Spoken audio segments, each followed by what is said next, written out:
and get going a little bit.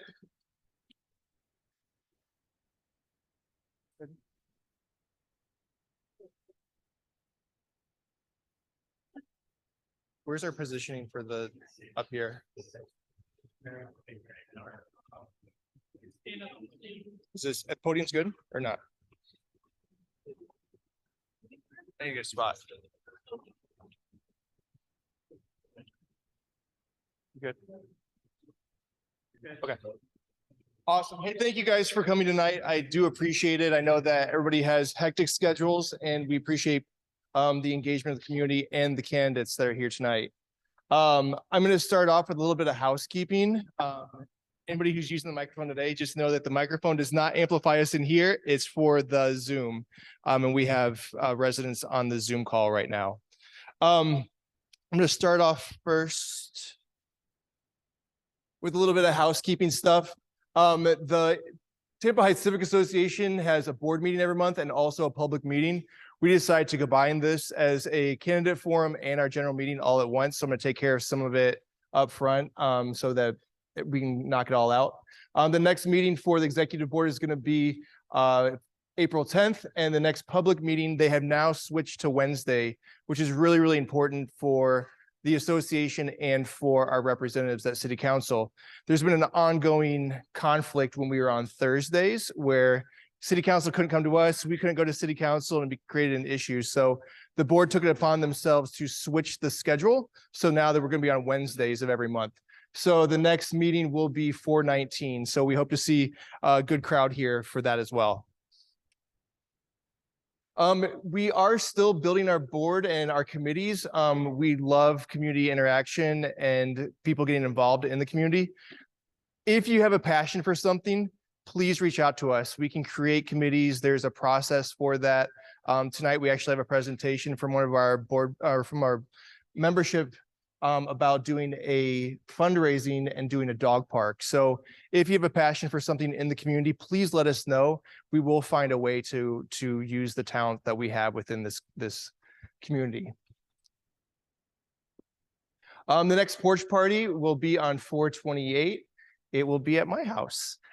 So we're going to be doing, I just built a new house with my partner, and we are going to open it up for everybody in the community. If you're interested in hosting a porch party, please reach out to us. We do it once a month, and it is a kind of relaxed atmosphere to meet your neighbors and get engaged in the community. All right, so the biggest thing about this forum, and actually I'm going to stop for a second. There's a whole bunch of people in this room that do not know the story of this building and how it came to be. And Lena has been here from the beginning and has been active in the community for years. And I'm just asking if she can take maybe 5 minutes to talk about how this came to be and how important it is that we have representatives in City Council, at the state level, and at the local level to do things just like this building. So I'm going to have Lena come up and just give us a short blurb about how we ended up in this beautiful space. Here is good enough. Here's good enough. All right. Good evening, everyone. Thank you all for coming out this evening.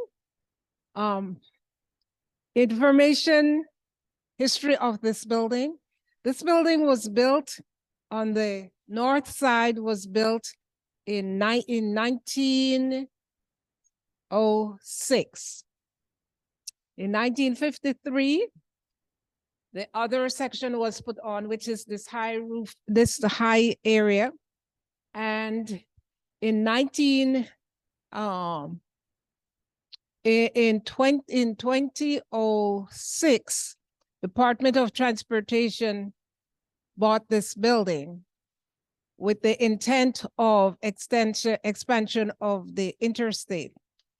It was boarded up, and we, the community, needed a place to have our meetings, a community center, a youth center. And we went to the Department of Transportation and asked them to let us have the building.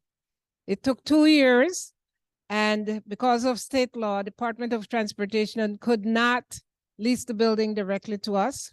So it had to go through a local government, And at that time, the mayor of the city of Tampa agreed to assume the lease, which immediately subleased the building to us. It took us 5 years, thousands of donations, volunteers, organizations bringing their members together and helping us to restore this building. It had been boarded up for 4 years and constantly being broken in by vagrants. And it was really, really in a bad state. But it took us all that time to get it to where it is. And today it proudly serves as our community center and our youth activity center. Of course, many of you know that Department of Transportation decided somewhere along the line that it was time to tear down this building. We didn't agree with that in any way. And the community rose up together and fought, complained, protested, everything that we could think about. And now the building is here. Of course, that doesn't mean that it'll be here 20 years from now. And those of us who are in my age range know that eventually we have to hand over the torch for activism and supporting what happens in our community. So one of the things that we do a lot is to have the children involved in understanding that what you desire for your community, you have to step out and actually fight for it.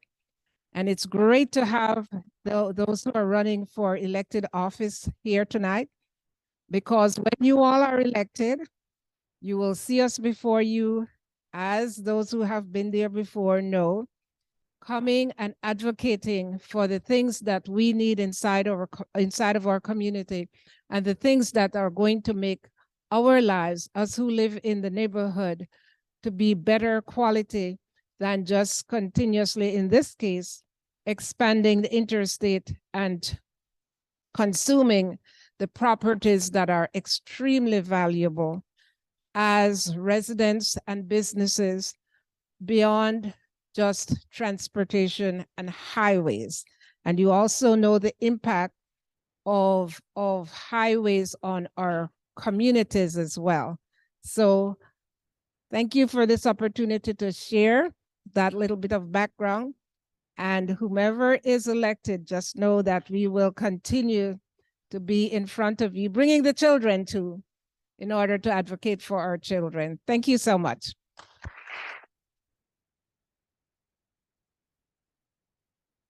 Yes, sir. That was Pam Ioria. Yes. Thank you, Lena.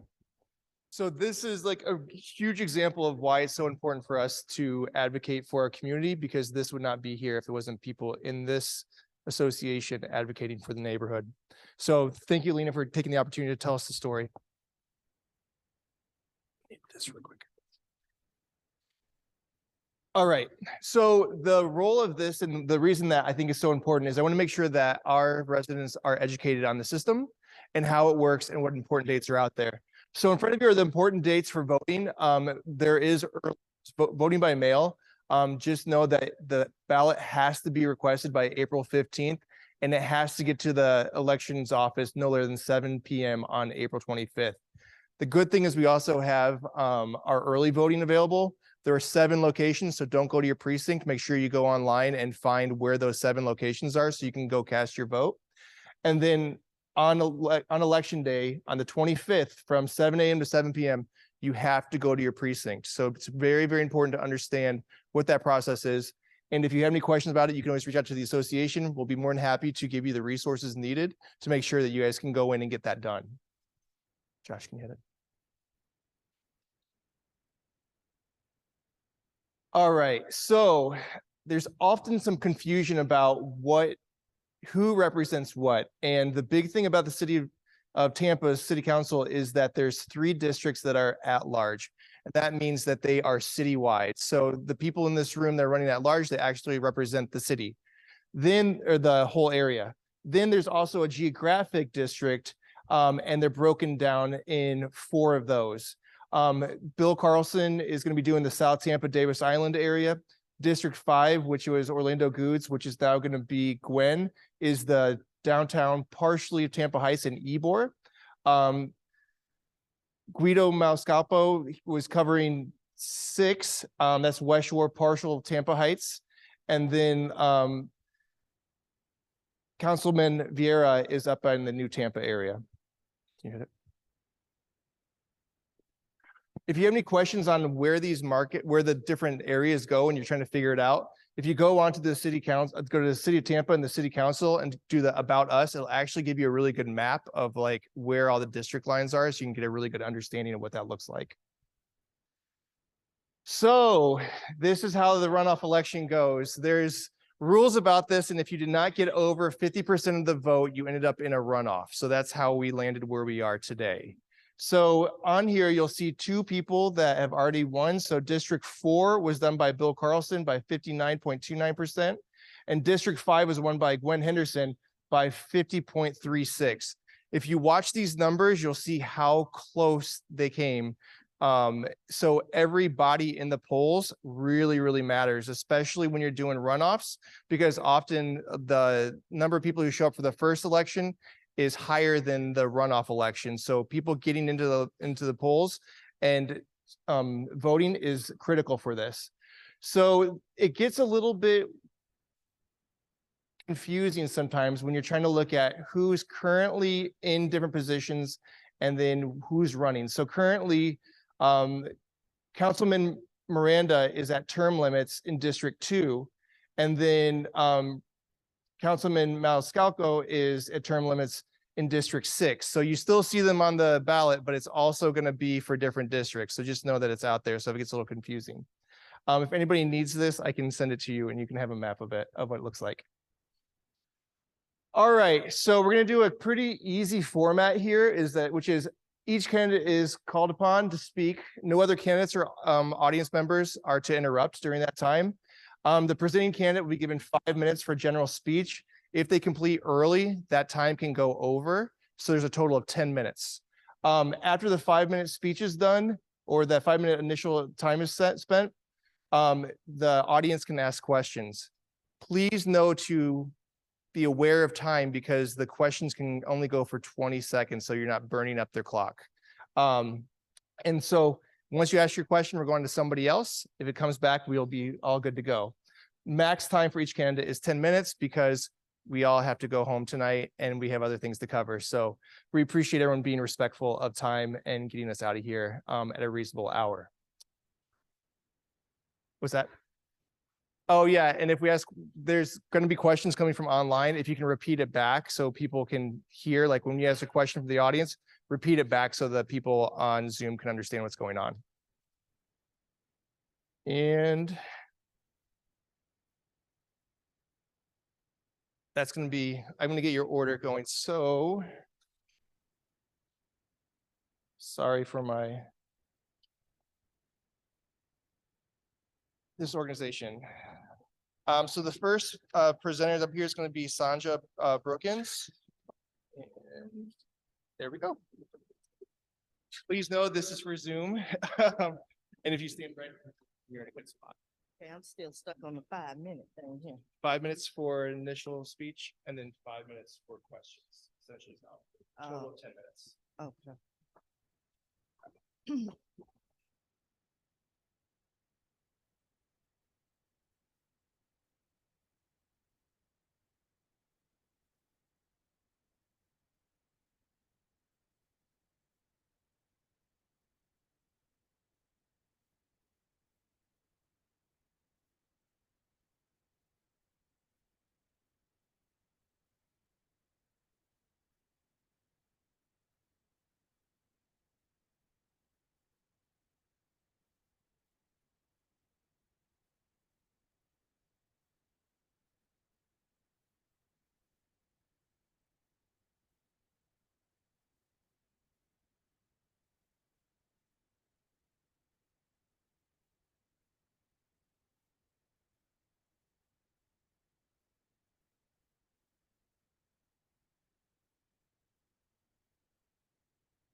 And later I get my doctorate degree from Texas Chiropractic College. So that education has afforded me the experience to represent the city and to, I've been in contact with nurses, I've been a nurse, I've been a student, I've been a student, a doctor, I've been an educator, so I know what it's like for residents to have issues within the city. I was fortunate enough to be married for 20+ years, so I have experience as a military wife in dealing with the veterans that they have an issue with as well. And even though they move from place to place, it didn't matter. The issues are still the same. I was also fortunate enough to do some project work in Singapore and in East Africa to take in as well as take care in regards to the environment issues that are going on within the particular within that particular population. So when I experienced the water, with people, when I'm as an exceptional, and I be able to tell you one of those stories, and Africa, they have a hospital women that's married out there because of my work with the pregnant women. They were using videos to just, right now, they did not perform those things. So I went there and I was talking to the safety of the healthcare, and that taking care of these environments that they are in the hospital down. So really, I really a lot of fun and it's hard to read this. Okay, so to start there's a table in this is what everyone is talking about, but the thing of it is they're talking about what I'm looking at is the working poor, as well as showing that can't. I want to make sure that the man and the women or his pillow and I want his apartment from his studio is stay there. I want him to be that because he can no longer qualify for a certain amount of money and time and hopefully if we buckle it, then now he's going to qualify and find himself on the street. I have many people there, even though they go to work, they teach our children the other day, there's people in their apartment with it. And that is so people that home, we need to go with that for people and start saying what can I do to have a really good process going. Yes, it's really there is a lot of but there are still more that needs to be covered. My platform is London. We have a million move to Tampa today. But our government has not changed. That's what we believe is of a number of people that move into the city so we can keep the city growing. The other thing is that still keep the city growing. The other thing is being incentivized small business. When I was looking at we had a whole lot of people going down, it was something that I actually couldn't do. So we need to get back to the point of having a basic work against all the people that are here and not push them out into the street. Again, I mean, it's not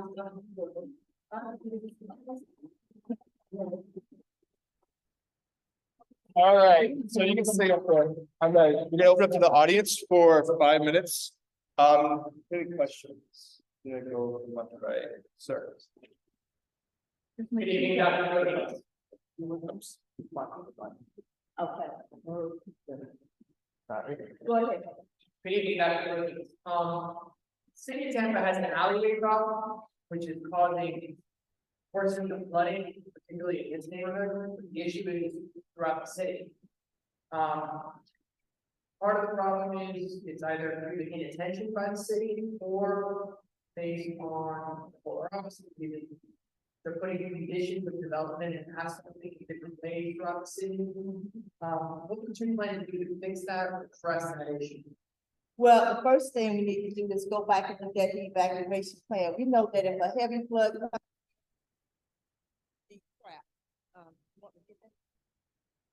Okay. Excuse my language, but it's not good for us in the long run. The first thing there was a lot of money given for the infrastructure. The first thing we need to do is go back and look at the infrastructure and start removing some of these old pipes and stuff that exist under the house that's contributing to the flooding. I can remember a time my grandmother bought her a brand, she was living in a house she had just paid for. She bought a brand new house. Remember, I told you she couldn't read or write. She signed the contract. After she moved into that home, every time she flushed the toilet, the water in the feces would come up through the ground and it would sit there for days because we were waiting for the city to come out and do something. It's the same thing. When we start looking at the flooding that's occurring right now, we know that we need to go back and re-up that evacuation plan so that we can get out in a safe and efficient manner. So, oh, I'm sorry. So that is an issue that I will address and start saying, how are we going to get out of here if a flood should happen? And I don't know where you live. I don't know if you're in this area, but especially in areas like East Tampa, areas like Gary, they have nowhere to go. They don't have the transportation there to help them get out because we know if everything is flooded, we can't get cars and buses through there like it needs to be. And did I answer your question for you? Thank you. Okay.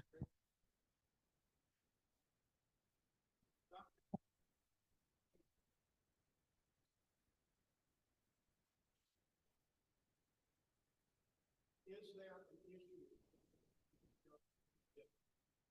If so, identify that issue and explain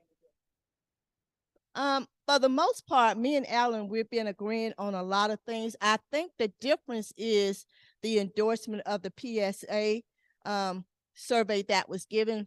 If I said the right thing, he was fortunate enough to get the endorsement. I was not. My issue with that was the questioning that occurred when they focus on the Black Lives Matter. I thought that was a bit much. You didn't ask me about the January 6th incident, but you wanted to know if I ever protest or if I've ever donated money to the Black Lives Matter. So we differ on that issue as far as the endorsement, and I don't know what his response was to that, but I felt like all the candidates should have spoke up and said, wait a minute, we're looking at this the wrong way. Is this about the issues with the police or is this about the issues with race? And we know that we can't change race. It's a mindset. We understand that. But I also feel like most of the candidates should have stood up and said, we're not going to tolerate this. So that would be the one thing that I think that me and Alan may be different on. I don't know what his opinion is. And if I've outspoken Alan, I apologize. But that's the only difference that I see. We both oppose PUR. For the various reasons. PUR is about the quantity versus the quality issue. You know, those that accept PUR, it's about a quantity. Those that don't, it's about quality. And I'm looking at the future for the generation of children that are coming up behind me. And so that would be the only thing that I can think of. And if Alan has something different when he gets up here, he can tell you.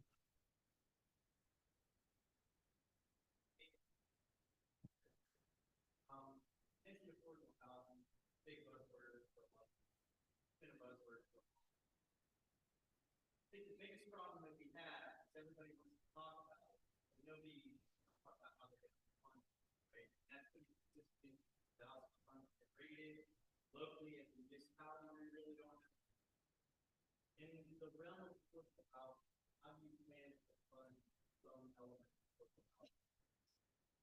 Well, the first thing, as we look at that budget, and I know some of the folks on city council have already redirected the resources more towards housing. I want to continue that. And like you say, it's a big problem. This is not a Tampa, Florida problem. This is a global problem. And even in some countries, they're starting to have the same experience because we're relocating continuously. So I do believe in mixed housing. I think the best way to build up a community or a neighborhood is to get a variety of income levels up in there. And that way that will draw the businesses to that area. And then we can start looking at entrepreneurship, and all these things are a part of the housing area. One thing that we neglect to say is to talk about the transportation. You know, when we start looking at it, it's all about the quality of life. What quality of life am I giving? I'm in this house in this particular neighborhood, but I have to go across the bridge just to find a suitable income to afford that housing. So I think we need to have more walkable communities, as well as transportation that is accessible for all. So we don't have to go across the bridge just to maintain our heads in our home. Thank you. Huh? This time? Oh, wow. Thank you. Thank you for your time tonight.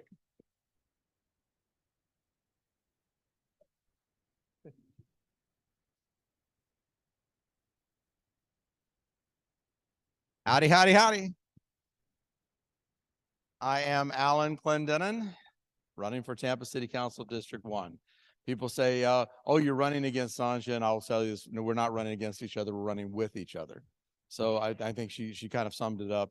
You know, we both have what's best for Tampa, and we're running to make Tampa a better place for everybody that lives here. And I think that's a comment. I think we've kept the water temperature, a nice tepid, pleasant temperature, and I'm enjoying sharing this experience with her, because until you run for office and share experiences with people, it's a totally different thing. So anyway, I am Alan Clendenin. I am a Floridian. I was born and raised in Central Florida. For those of you who in the audience, let me say this, who has not heard me speak before?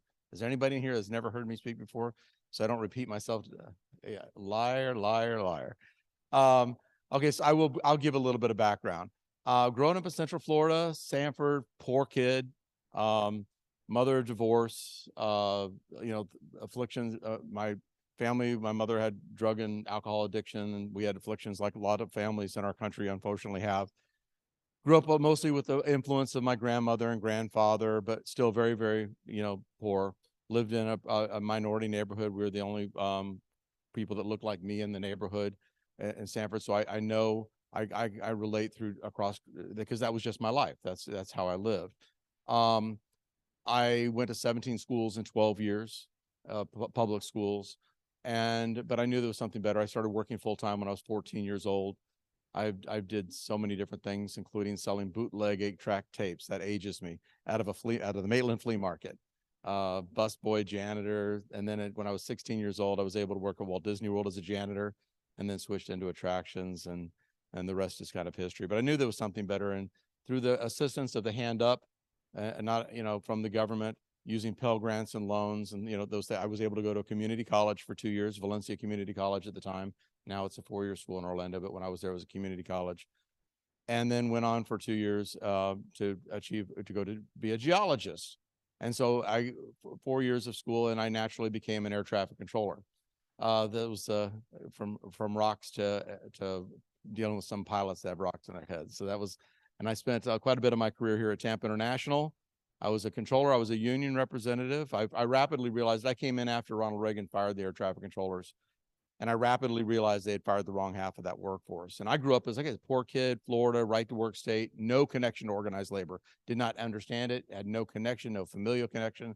But I learned rapidly about what it meant to be a unionized workforce. And I helped organize the Air Traffic Controllers Union nationwide. In a few short years, we ended up with a nationwide organization with 97% union membership with a high dues structure. Served in every role of facility representative. I was an arbitrator, negotiator, and then I switched over because I've always been politically active since I was 15 years old in my first political campaign, helping other people get elected.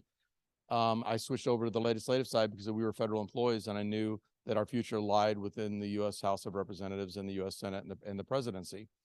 And for 6 years, I was elected nationally to represent the air traffic controllers, had an office in D.C., and I was proud to be part of a team that when President Clinton was the president, I worked with Al Gore, the vice president, and Dorothy Willis, who was his labor liaison. We became the first federal employees in U.S. history to negotiate salaries and benefits. And that kind of changed my life because it really catapulted me from struggling, really honestly struggling. I had 2 kids, hard paycheck to paycheck, and just getting that little bit of a bump catapulted me to middle class.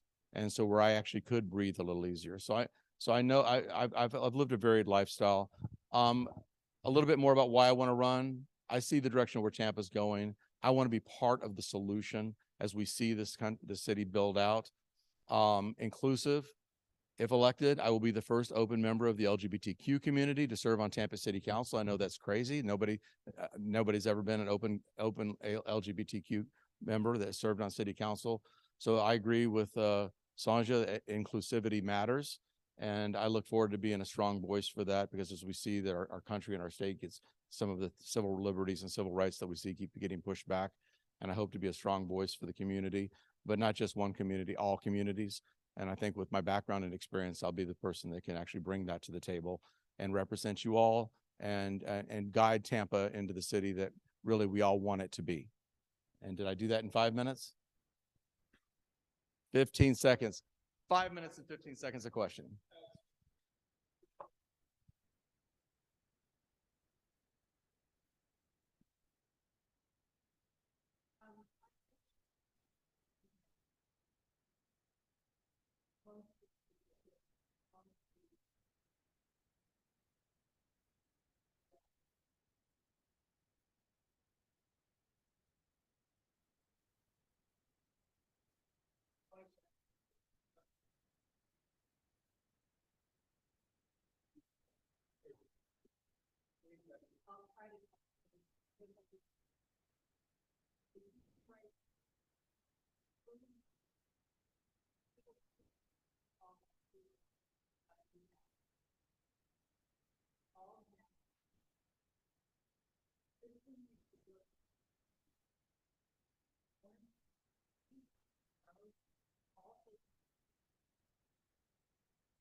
We went through a process of achieving the CRB, the review board in the city of Tampa. And I think it was a negotiated agreement between all interested parties. And I think they came up with a good agreement. So for accountability, I have fully support. There's been two issues that involve the CRB recently. One of them is legal representation. I fully support giving the CRB independent legal representation.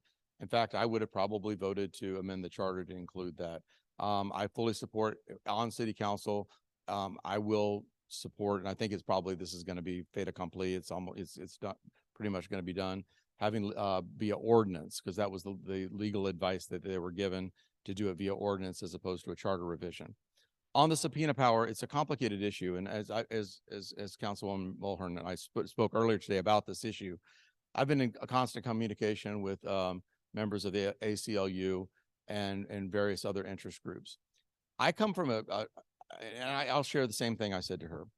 As a person who grew up with this as an LGBT person in my mind from a small child, when I first learned of Japanese internment, I had a fear from a very young child that if I was ever found out that I was gay, that the government could come and put me in a camp or take away my civil liberties.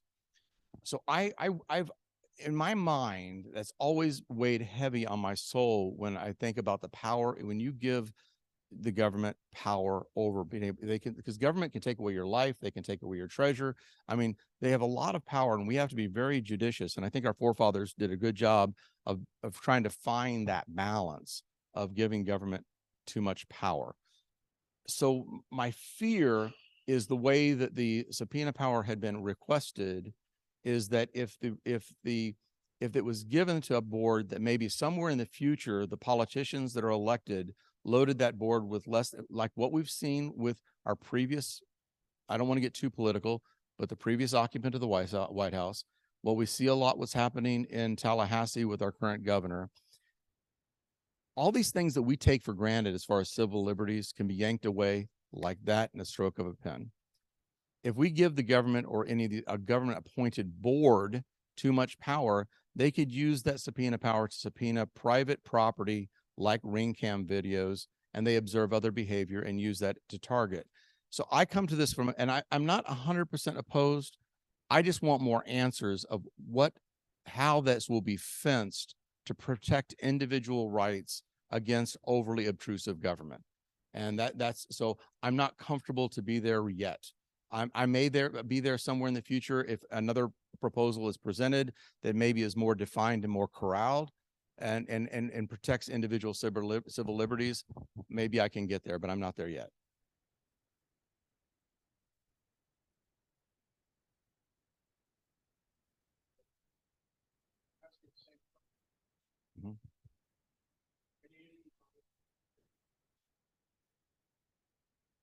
Let's see. Even though I'm a proud member of the LGBT community, I cannot pull off that cute red dress. So that's some of where we differ. Although maybe I can. I don't know. It's not Saturday night. It's not Saturday night. You know, honestly, I can't think of any that really, you know, I know that I think we both come to this position running for office with our heart and our minds in the right place. I completely respect Sanja and her life experience and what she brings to the table and her input into this race. It's one that's made me a better person, a better candidate, and listening not just to her. Because one of the cool things about doing this, and if you've ever considered running for office, I highly encourage you to do it. You end up meeting people and getting to know people that you never would have in your normal life. You know, we had AJ was in this race, and we have other people in this race that you get to talk to and you get to meet, and it makes you not just a better candidate, but a better person, being able to share the stage and share their life experiences. And I think honestly, if I'm lucky enough to get elected on the 25th, you know, knowing Sanja and knowing some, you know, other people in this race is going to make me a better city council person.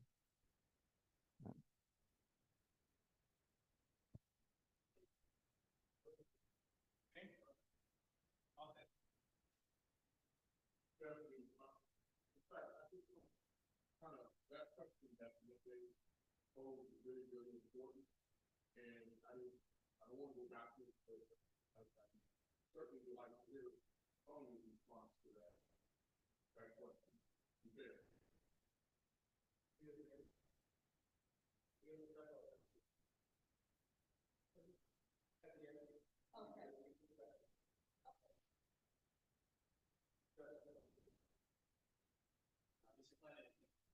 Yes.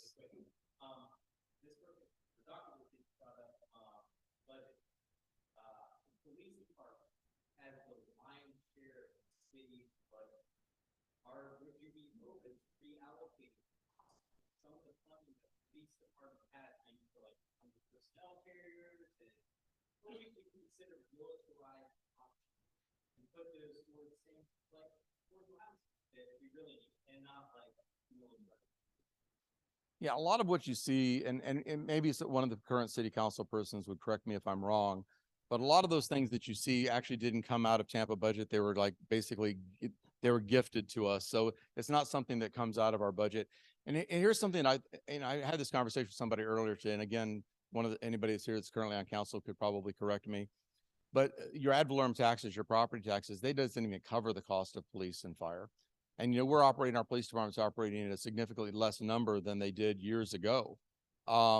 So they're kind of operating from my perspective. And, you know, again, I'm not sitting on council, so I may be speaking to school, kind of lean and mean in our fire as well, that we all know we're getting bigger by the day. You know, we mentioned all these people that are moving into Tampa every day. The city's growing. You see it here in Tampa Heights.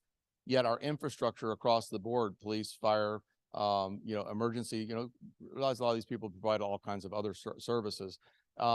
It's not growing at the same rate that the city's growing, but there's no money there because, you know, we have the way our taxes are based with the CRAs, all the money stays within the CRA. With our enterprise businesses, you know, our water, sewer, conventions, all the money stays within that. What's left is crumbs. I mean, it's literally the rest of the city is operating on crumbs.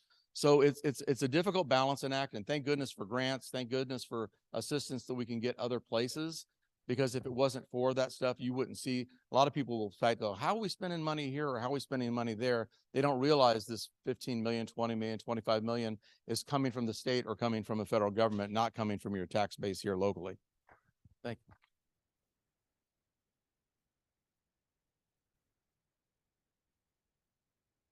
Thank you. Guys, I know it's really tight on time. We're trying to do our normal within 2 hours, so I understand it can get frustrating. I would invite candidates to stay after and answer any questions from people. That's gonna be the most helpful, but we have to just kind of keep everything moving. So just trying to be respectful of time. Yes, ma'am.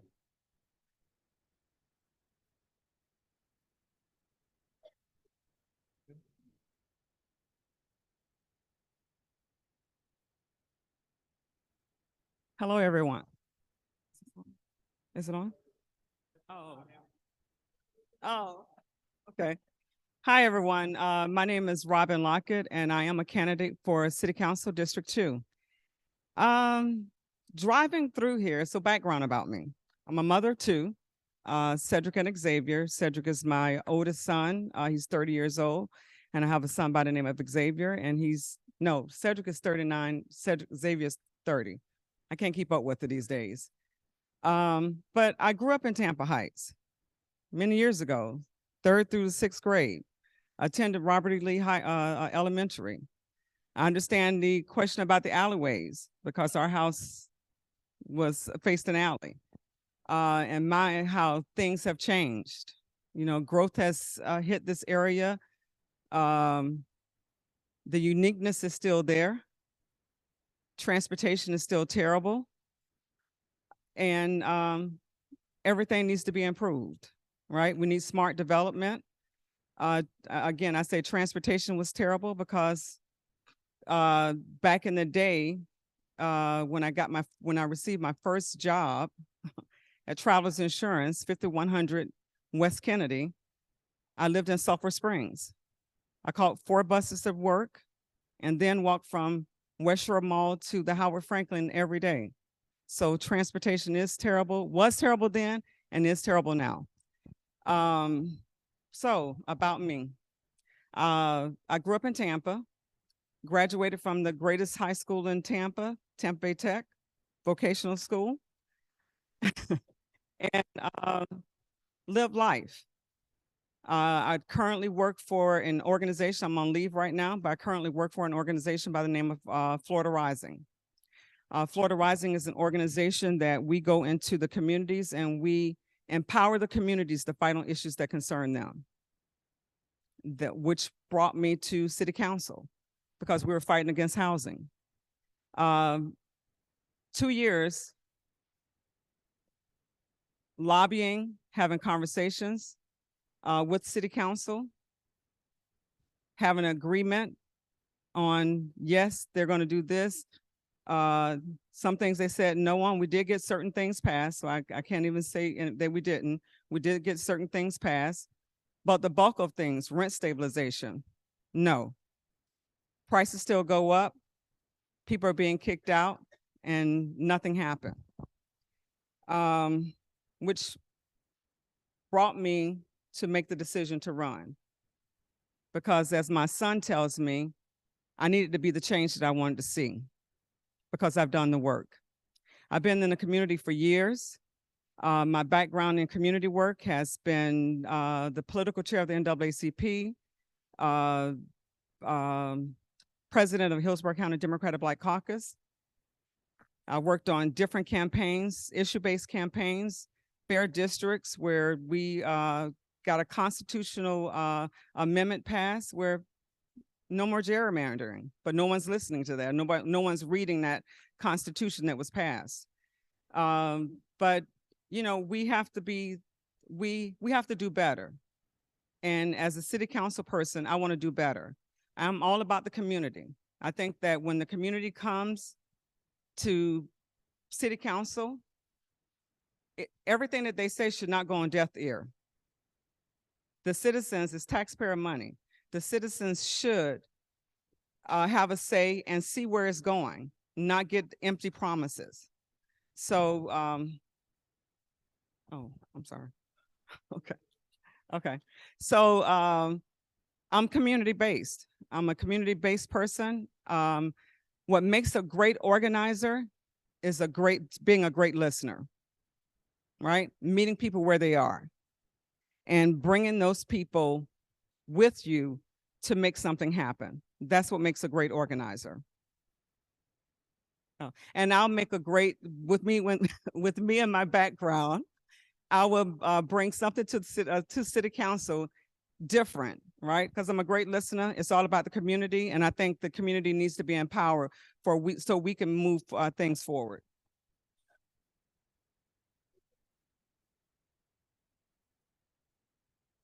do you leverage your background as community organizer to help foster more people with transportation? Mobilize, mobilize, mobilize. I think that, I'm sorry, repeat that one more time. Repeat your question, please. How would you leverage your position on city council to be elected to foster the creation of the entire city? I think mobilization is very important, right? Because right now decisions are being made, even with transportation. The transportation bill didn't pass. I think it didn't pass because of the lack of transparency, because a lot of people didn't know what was where the money was going to be spent, how it was going to be spent, and so forth. So I think mobilizing and involving the community in that decision is very important. Who knows more better for themselves than the community? So I think mobilization and involving the community, having the community provide real input to that situation would be key.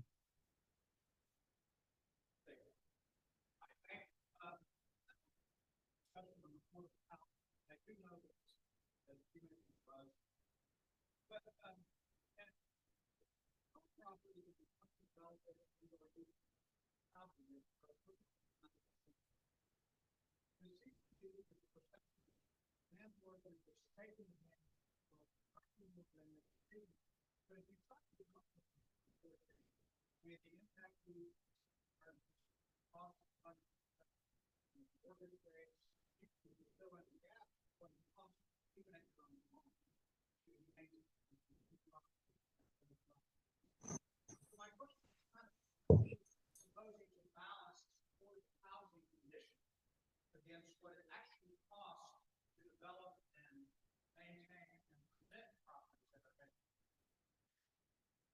So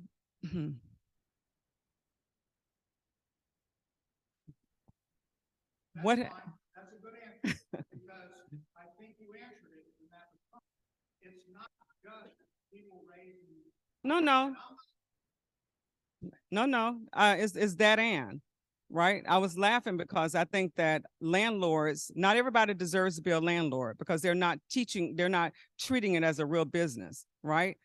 You have my experience in dealing with the public tenants that deal with landlord. And let me just say this. Rent stabilization wasn't for the mom and pop locations, right? If you rented a house and so forth, rent wasn't about that because they weren't raising their rents as high as the corporate landlords that were in the apartment complexes that had the management companies. So that was the real target because they were excessively raising the rent. Back to my conversation in regards to what makes a landlord. I think that just like business, it is a business, right? You have wear and tear.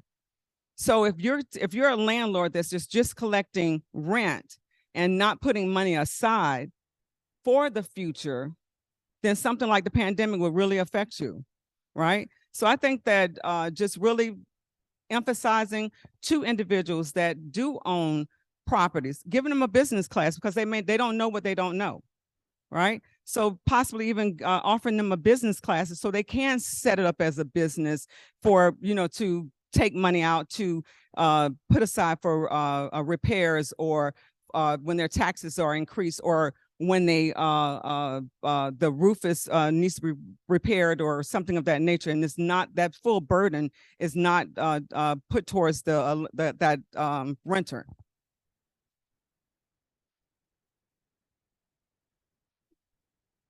Okay. Yes. Well, I like Guido. We differ because Guido does not stick with his vote. That's a problem for me. If community comes out, you agree to something and you change your vote, that's a problem for me. If you do change your vote, then that conversation needs to be had with the community, not being pressured. And this is my observation of pressure for him to change a vote. So that's the clear difference. If in regards to me standing by what I say and walking it like I talk it, I would stand by under pressure in regards to me holding up to my vote. So that's the difference. And I do support subpoena power, subpoena power and individual counsel. I think that, again, that's something serious the community wants. It doesn't hurt anything. So when individuals come out and say, well, we think that this will happen, they're foreseeing the future and they're not, what do you call it? Future tellers, you know, give it, it's not hurting anything. Other people have done it. The city of Tampa, thus far, tries to protect when other people are doing things, other cities are doing it, and it's running fine. But they want to harness the power for no reason. Whenever there's an opportunity to put something on a ballot for the people to vote on, and you have that opportunity, you should put it on the ballot and let the people vote on it, because they're the best people to answer those questions for themselves. Thank you.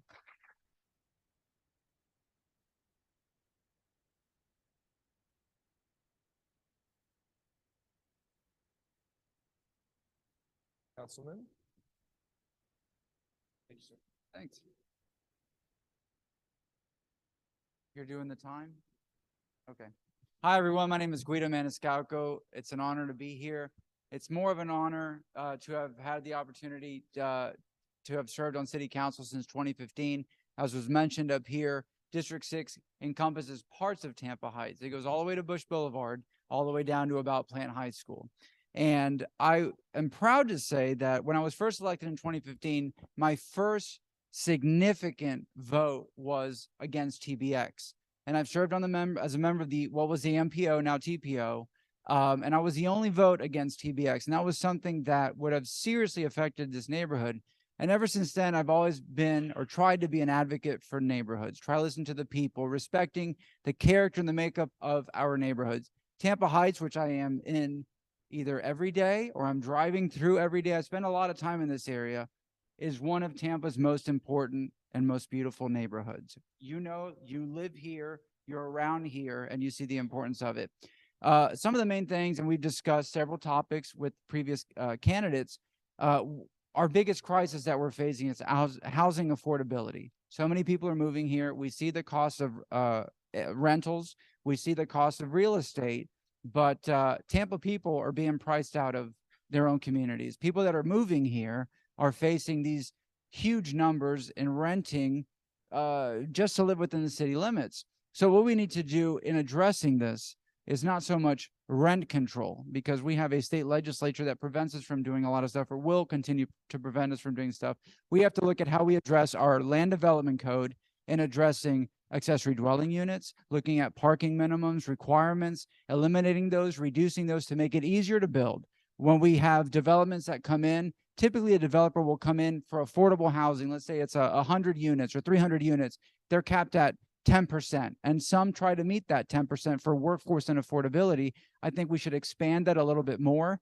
We're not going to get through this crisis unless we grow our way out of it, and we have to build more affordability, but also revisit our land development code to make it easier to get there. A lot of people are moving here every day.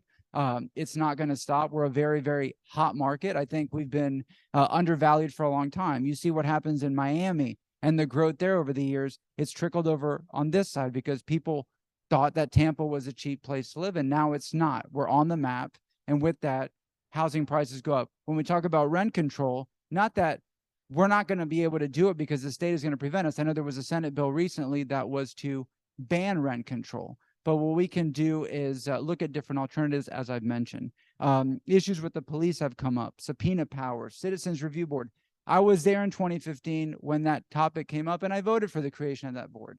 And it's changed and it's grown over the years, but I've always been a proponent of community policing. We can't just keep fighting each other. We have to build better relationships. Everyone, no matter who they are, no matter where they live, should feel safe living in the city of Tampa and with the people that are there to serve and protect them. So that's a further discussion if there's any more questions, but those are a few of the major issues. I don't want to take up too much time because I want to hear from the audience, and I'm happy to address anything you'd like to ask. So thank you.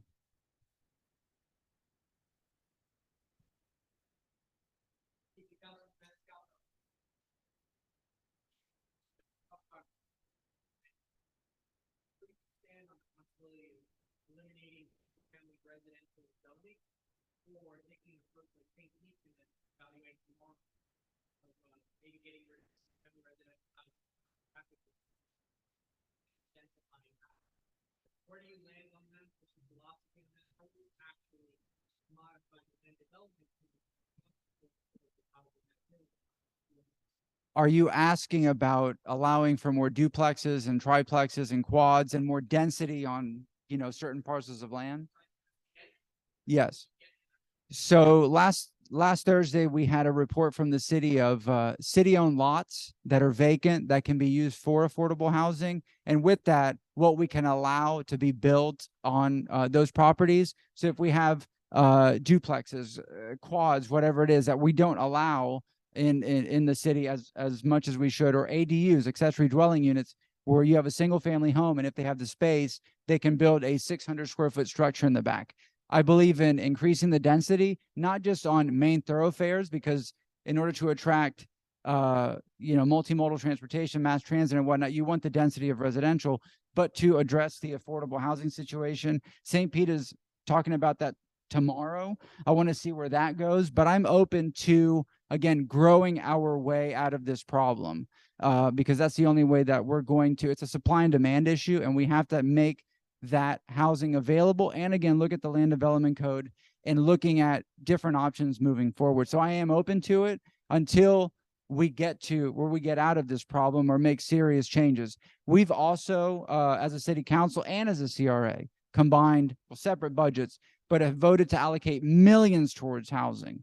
And that's a start. But we're trying to do everything that we can within our jurisdiction, within our, as a municipal government, to try and solve this crisis, or at least grow out of it to a certain degree. Does that answer your question? Okay. But I'm open to looking at what we need to do to make it better.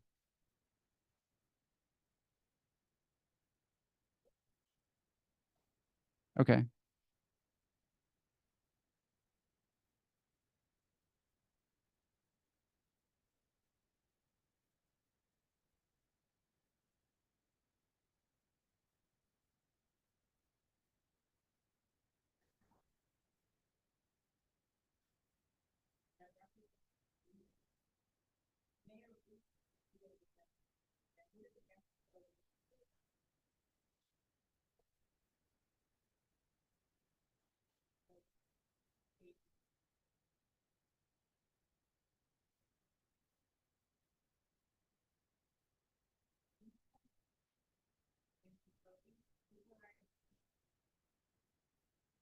So this came up on 2 occasions. Last Thursday, an ordinance was presented for first reading about independent attorney. I did not vote for it. And when the mayor vetoed the previous discussion a few months ago, I did not vote to override the veto.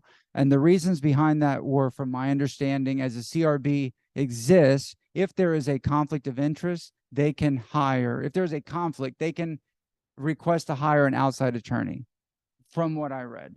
That's number one. And I believe also that the board itself took a vote that it did not support hiring an independent attorney. I may be wrong on that. I'm just going from memory because I read the memo briefly once, like 2 months ago. But I mean, I'm just being honest with, if you look at the record, I did not support that. It's not, would not. If you look at my vote last Thursday, I voted no for that. So.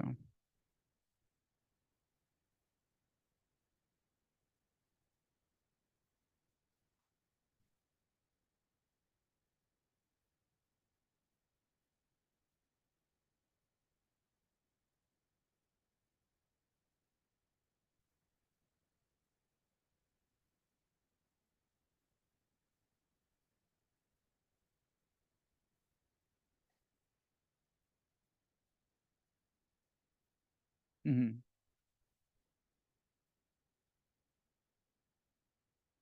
No, I think it was earlier because that triggered the discussion for the creation of the Citizens Review Board, the bicycling while black. Yes.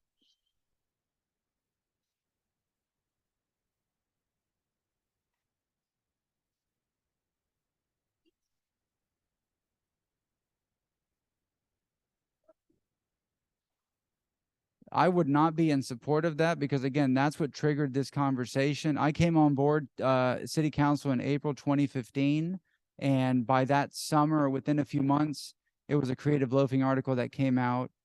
The Creative Loafing or maybe the Times, but it came out around that time, and it was the bicycle ticketing and the disproportionate ticketing of certain demographics.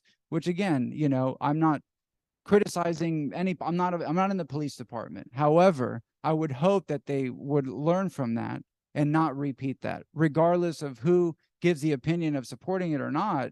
I mean, we have to look at, again, I always say we look at the past to build for the future. We have to look at past mistakes so we don't do that. We're not going to become a better community, a safer community where everyone again feels safe, as I mentioned earlier, if we keep going to regressive policies. And it's unfortunate that, you know, that's brought up again, especially what a high profile thing that was and how it just rolled into a huge problem. One of two Department of Justice investigations, because there's another one that, you know, different details, different set of circumstances, but you would think, you know, we shouldn't go back to that. So.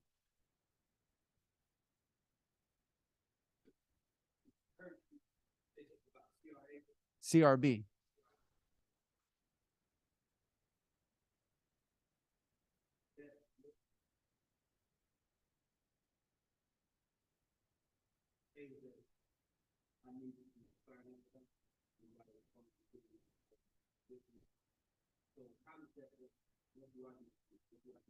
So are you talking about, did you have a case that you were looking into, or was it a case that the CRB had on their agenda at their meeting?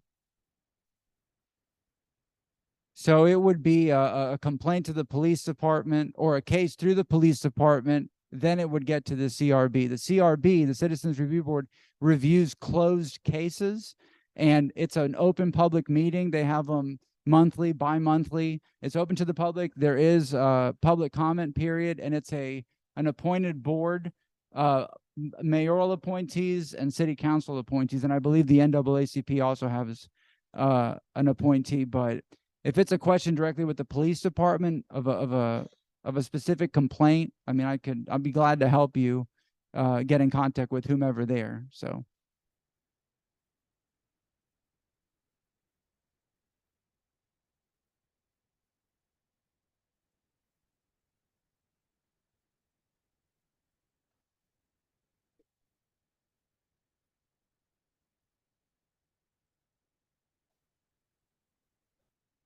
That's it.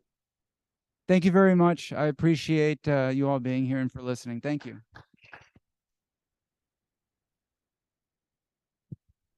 Quickest 10 minutes ever.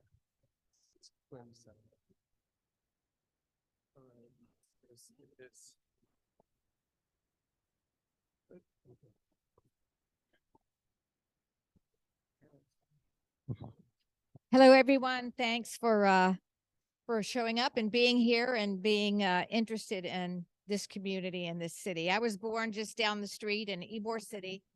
My parents were born there, my grandparents and my great-grandparents. So I have a love of Ybor City and this entire area, and it's been an honor and a pleasure to serve for the past 13 years in the legislature, both in the House and in the Senate. And not being an attorney, it was a real eye-opener and quite an experience. I earned a reputation for being able to work across the aisle and bring folks together, even in the current environment. And I'm very proud of that accomplishment.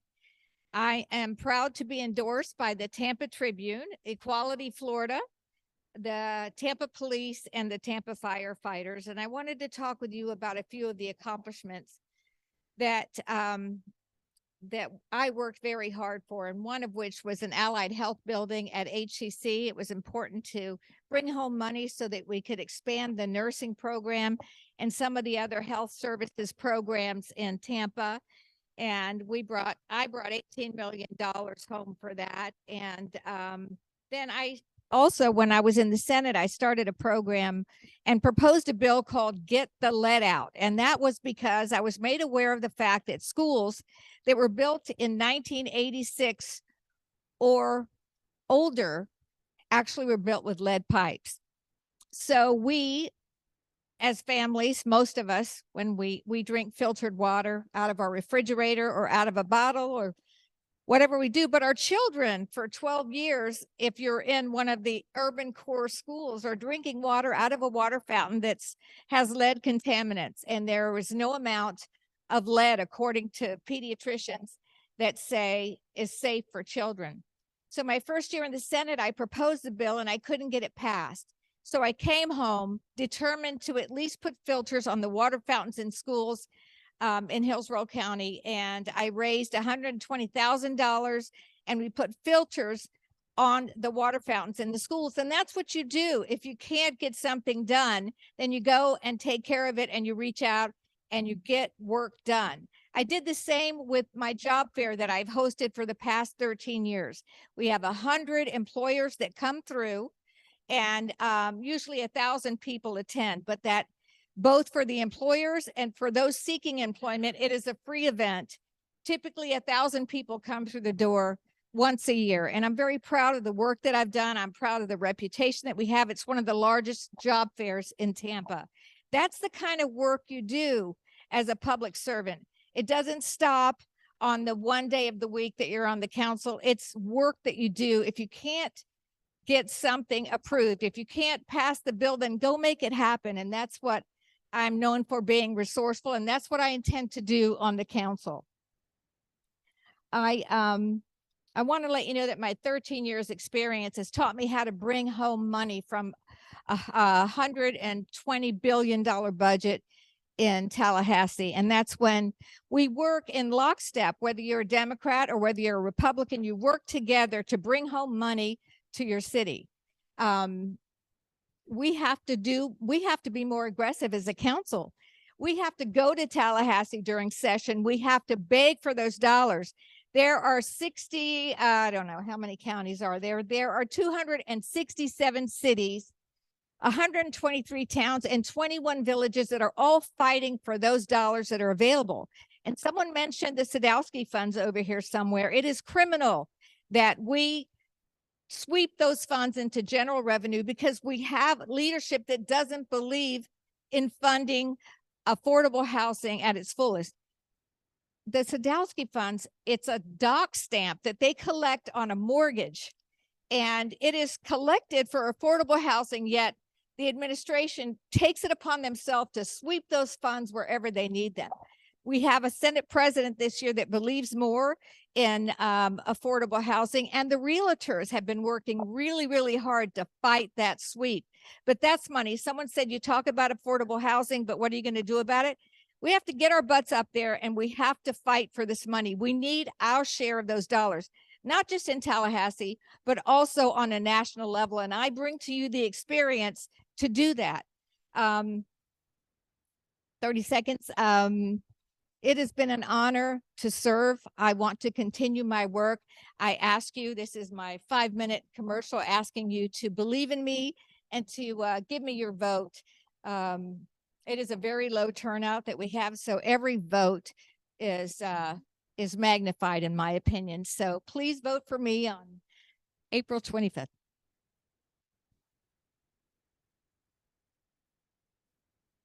Rick, you want to ask me?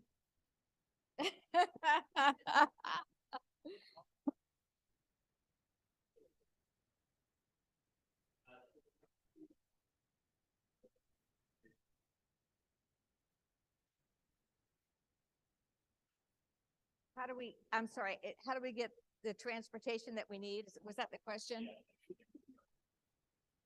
That's a really good question, actually. How do we do that? We're one of the only major metropolitan cities in the country that does not have some kind of mass transportation out of our airport. It's always all about dollars, and we have to go after them. I think that the city doesn't have an aggressive enough lobbying team. I think we as a council need to be more aggressive. That money is up for grabs, and you have to go after it. You have to work really hard at getting those dollars. So it's all about money, and we need to go after the dollars, and we're not doing a good enough job at that.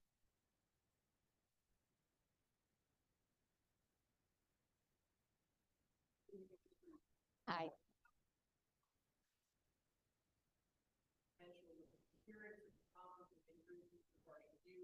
Mhm. Mhm. Yes. And, you know, they refer to mother-in-law, and Jane and I have probably done that as well, but Anna and Jane are not married. And if they broke up tomorrow, what would people say? Oh, you're good friends with the mayor? Not sure, but that is a fair question, Carmelo. And I'll tell you, it would be even a fairer question if I didn't have any experience. If people didn't respect me as an independent public servant who has an independent mind and has accomplished much in this city. I will not be a rubber stamp for anyone. If anyone knows me, they know that I'm a leader. I rose to the ranks of minority house leader. That's a vote that was taken by my peers.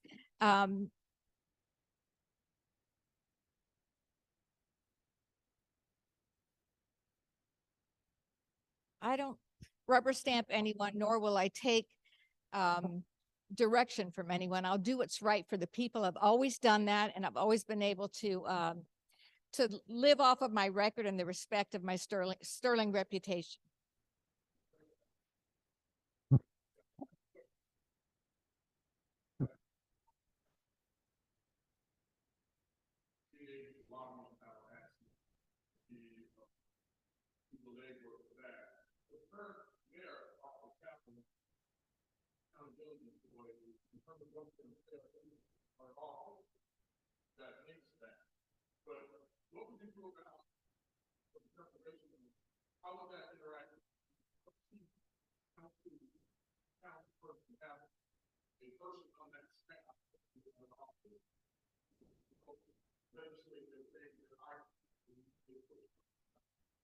We spend money for a lobbyist that goes up and works on our water projects. They go up there and try to get their share of projects. But I also see I saw for the past 13 years, many county commissioners, many city council people that came into my office from towns that I didn't even know, talking about their projects, asking us not to veto it, asking me, because I sat on the committee for appropriations, asking me to be sure that their appropriation stayed in the budget. So you have to ask, you have to get in there and advocate for your city. And that's what I'll do. And that's what I'll teach to other members that want to come with me. But I promise you that during session, during budgetary times, we should be there advocating for this city.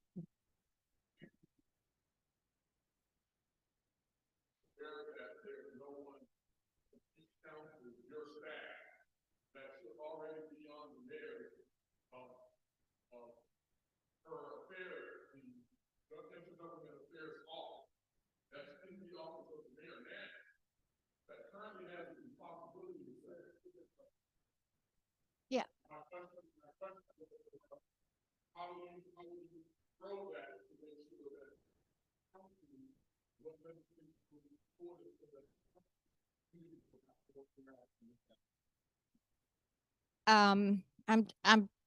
Let me just say that I realize that the city has a group of lobbyists, but we're not bringing home our share. We have to go and advocate. Again, I'll tell you that other council members are in Tallahassee during session. Other county commissioners are in Tallahassee during session. We just had Hillsborough Days in Tallahassee this week. You know, we should be there advocating, and we can do that. It's just a change in culture. If you've been on one side, then you can bring that knowledge. And that's what I bring. I can bring that knowledge to the council and say, let's go up there and work on this project. It works. I see it happen. I saw it happen all the time.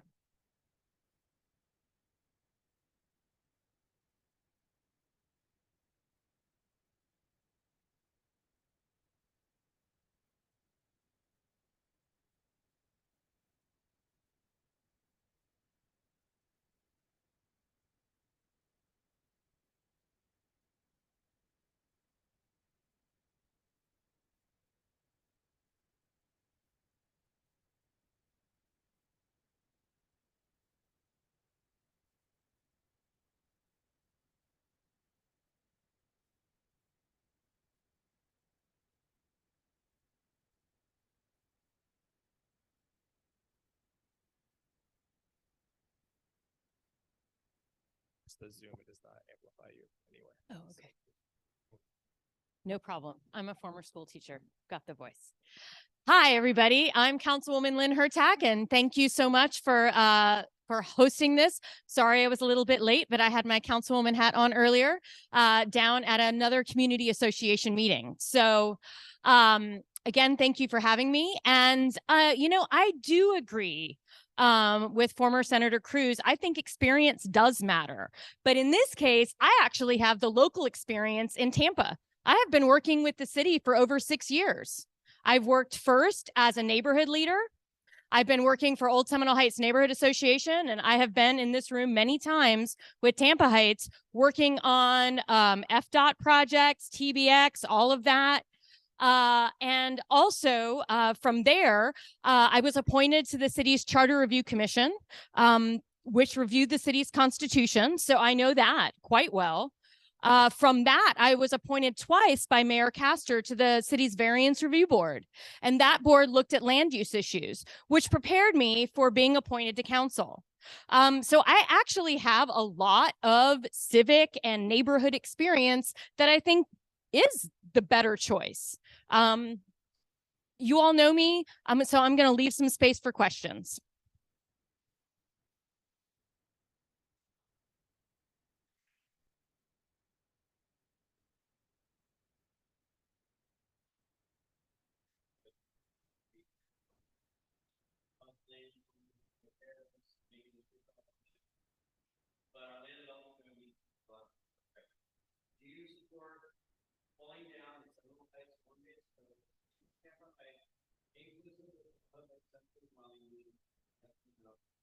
Yes.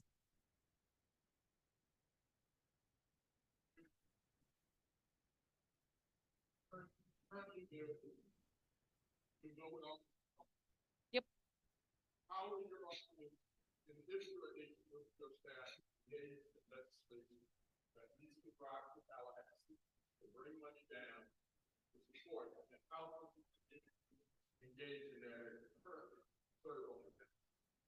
Well, one thing we can certainly do is start to have regular meetings with the staff before they go, because that's not something that happens right now. So, I mean, we're not invited to participate in any of that. So what we can do is certainly reach out, and I think it's a great idea. I have absolutely no problem with going to Tallahassee and asking for money. But the issue is we're not told what the city's focused on. So I can't go up there and ask for something that the city wants something different. So I absolutely have no problem working with Marley and Ian. I know them to talk about the issues that we need to work on together to go to Tallahassee as one unit. I think that's fine. I can totally do that. And as to your question as what kind of staff we have, each of us has one staff member and that's it.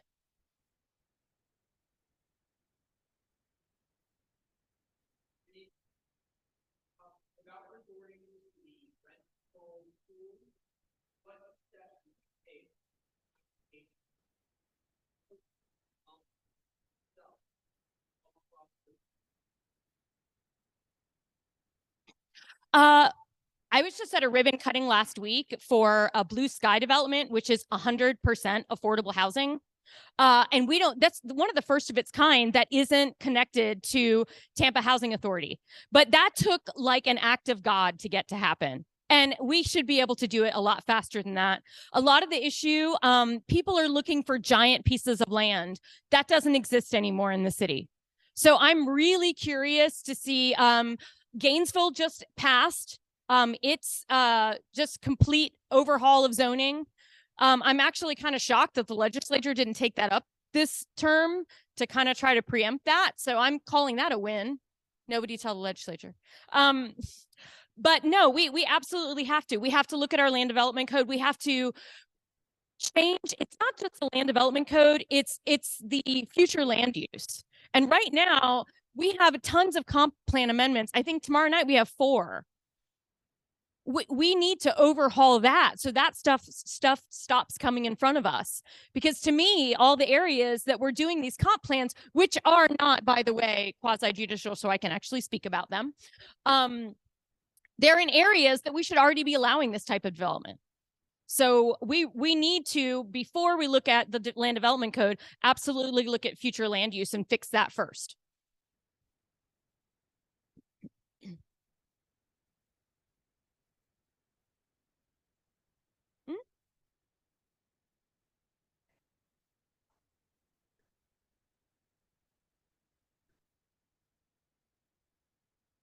Um, mhm. For both things, yeah, subpoena power and independent attorney, I support both of those. I supported putting both of those on the ballot. I voted for it every single time. When Chair Citro said, hey, we don't need to put this on the ballot. We can put it to a vote right now. I said, okay. And so I did that very evening, put it on the agenda again, and it passed 4-3. So that was first reading. Now we're waiting for second reading. It's probably going to pass 4-3. If I have a crystal ball, then the mayor's going to veto it, and then it's going to go 4-3. And I mean, I don't know. That's my guess. So it might take a new council to get it to happen. But I mean, Miami's doing it, Key West is doing it, Orange County's doing it. We can do it. Oh, and well, but my thing about it too is people say that it's actually that we that the board doesn't want it. And my answer is the board isn't permanent. Like, the people on the board aren't permanent. The board itself is what's permanent, and we get to make the rules for it. So if we want that, if the people want that, it has nothing to do with people who are sitting on that board, because that board's going to be here long after they are.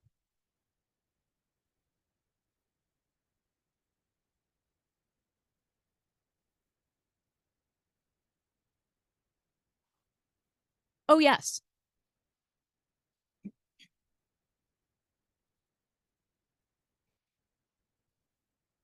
So Pure is also known as toilet to tap. And I actually started working on this probably 3, maybe more years ago, because as a trustee for Old Seminole Heights Neighborhood Association, a lot of the injection and ejection wells were going to be right along the river in Old Seminole Heights. And so for those who don't know, it's taking wastewater and pumping it into the aquifer and pulling it back out for reuse. And so as a neighborhood people, we got involved because you may not know, but there are quite a few wells that people still use for drinking water in Old Seminole Heights. Just like Tampa Heights, it's an older neighborhood, and a lot of people still use that. So the idea is that they want to spend money to do this project. In my personal opinion, we don't need it. There are no studies that I have seen that show that we are in a dearth of water. Right now, if we have a dearth of water, we can buy from Tampa Bay Water. But the bigger issue to me, and this kind of goes back to everything I believe about the city, is that we don't educate people well enough to preserve the water we have. If we're not using all the water, things are better. But we don't talk about conservation. We don't talk about conservation for water. We don't talk about better use of garbage and recycling. Those are all education things that we all need to work on. So no, I would absolutely no way, shape, or form encourage that. And you are right. My opponent and I differ on that.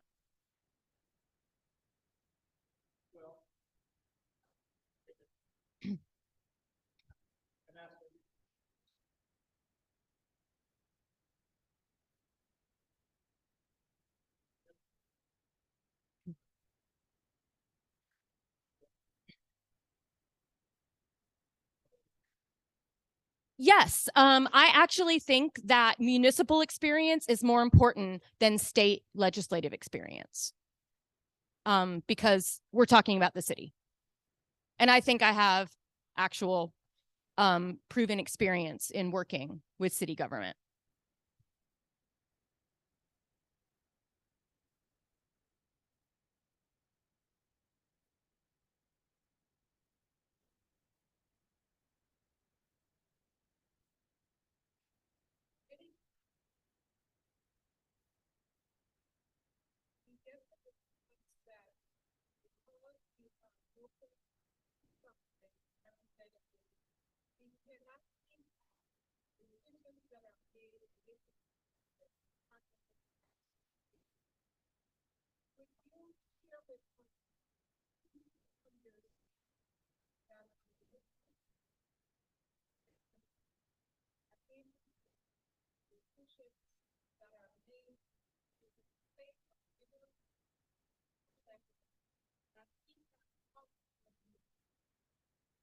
Yes, I also serve on the TPO, and the Transportation Planning Organization that basically controls the interstate and what they're doing.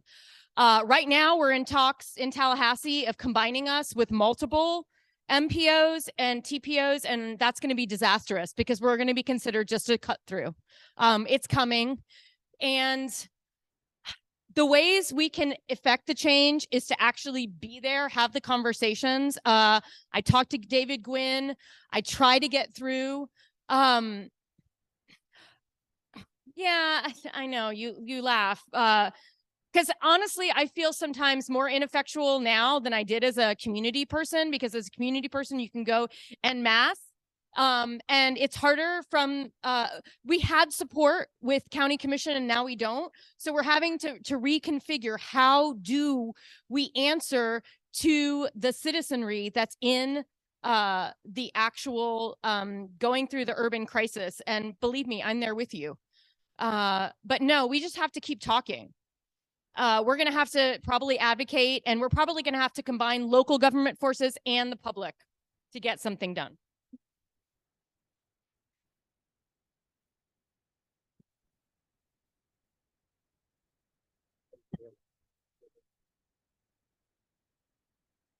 Oh, you're up,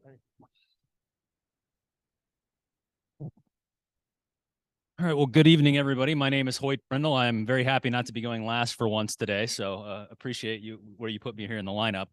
Let me give you a little bit of background about me, and then we'll talk about kind of why I'm running for city council and where I hope we're going as a city. So I did not grow up in Tampa. I'm somebody that came here and like many people, when I got here, fell in love with the place. And that's that provides an important perspective because I've lived elsewhere. And so I understand a little bit. I have the perspective of what works well here and maybe what works well in other places that we can bring here.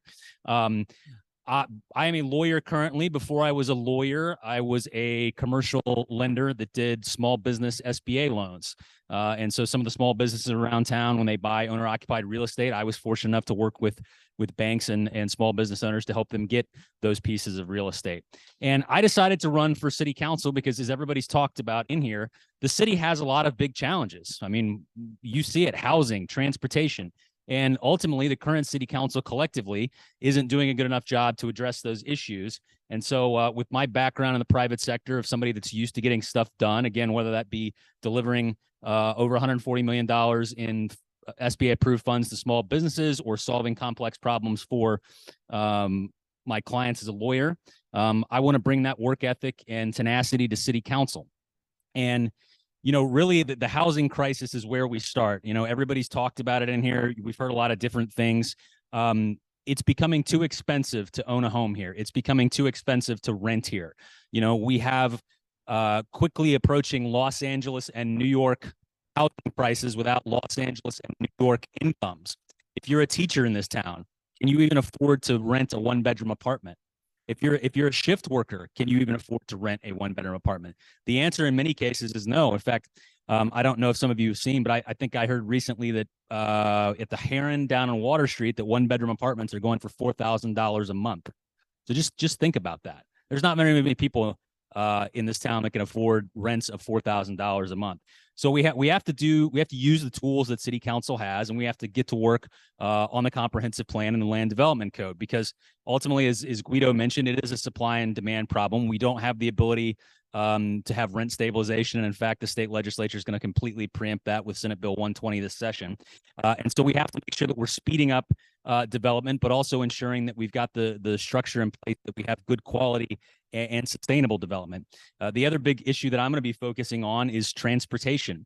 We have a transportation crisis, and that not only hurts our economic competitiveness as a city and a region, but it also hurts the economic mobility of residents in this area, because, as I'm sure many of you know, owning a car is very expensive. And if you have car insurance, you also probably know that the state legislature has made the car insurance market in the state a complete and utter disaster, where it costs more per month, oftentimes, for premium than it costs for 6 months to a year in car insurance premium in other states. And so, between a car payment, which I see nationally, the average I think is over $700 a month, and then you're talking about insurance that can run a couple $100s a month. And if you have a family and if you have teenagers, it might run into the thousands of dollars a month. That's a lot of money that gets eaten up, where if people had the option to take public transportation, they could save a lot of money, and that money could go to their kids' education. It could go to their housing. It could go to a lot of different things. We're also going to be talking about Pure. I'm a vote against Pure. And that's going to be an important part of this election, because we can't loosely inject PFAS and other forever chemicals into our aquifer, because once you do that, that bell can't be unrung. And that's not even getting to the fiscal insanity that toilet to tap brings. So I've been fortunate enough to have some public service here in the community before I decided to run for office. For the last 7 years, I've served on different transportation boards. Fortunate enough to serve with my friend Rick Fernandez on the Transportation Planning Organization Citizens Advisory Committee, where we fight very hard to ensure that freeway projects like 275 don't tear up our urban neighborhoods. And before that, I was on the T-BARTA Citizens Advisory Committee. And so as we move forward, we have to think about where Tampa's going. And I'm ready, willing, and eager and capable to be your next Tampa City Councilman in District 6 so that we can get to work solving the big problems that the city actually faces. And with that, Matt, I guess we'll go to questions.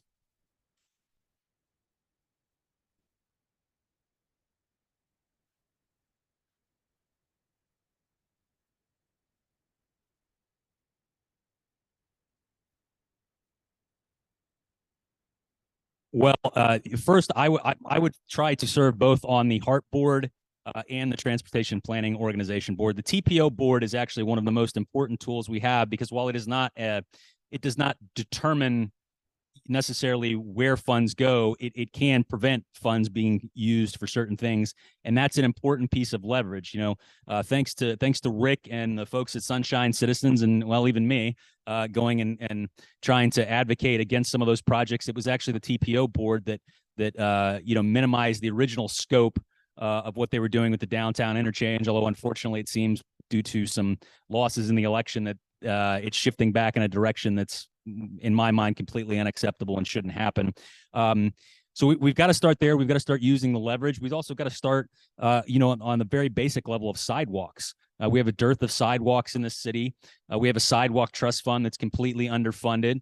And that's one of the difficult conversations we're going to have to start having on council, because right now, council and the code requires developers to put in $29 per linear foot into the sidewalk trust fund if they choose not to build sidewalks, and that leaves a $600,000 deficit if someone was trying to build a mile of sidewalk. That's completely unacceptable in the city. We can't continue to do things the way that we used to. We can't continue to have streets without gutters and sidewalks and basic infrastructure. We're going to have to really focus on infrastructure.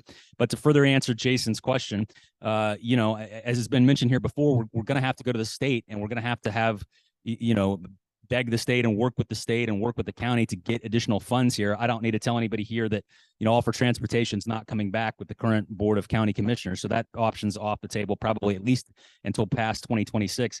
And so really, we can work with city funds to provide some funding, but ultimately it's going to be working with the state, and lobbying your state legislature is important, because I don't know if you all have saw that Senate Bill 1520 is actually going to study disbanding HART.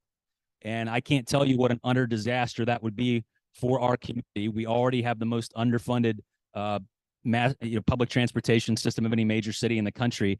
And I don't know how getting rid of it's going to solve the problem. I also don't know, and I disagree with the mayor on this, combining HART with PSTA would also be a disaster, because that would just further weaken Tampa's control over its transportation system, and ultimately need more control.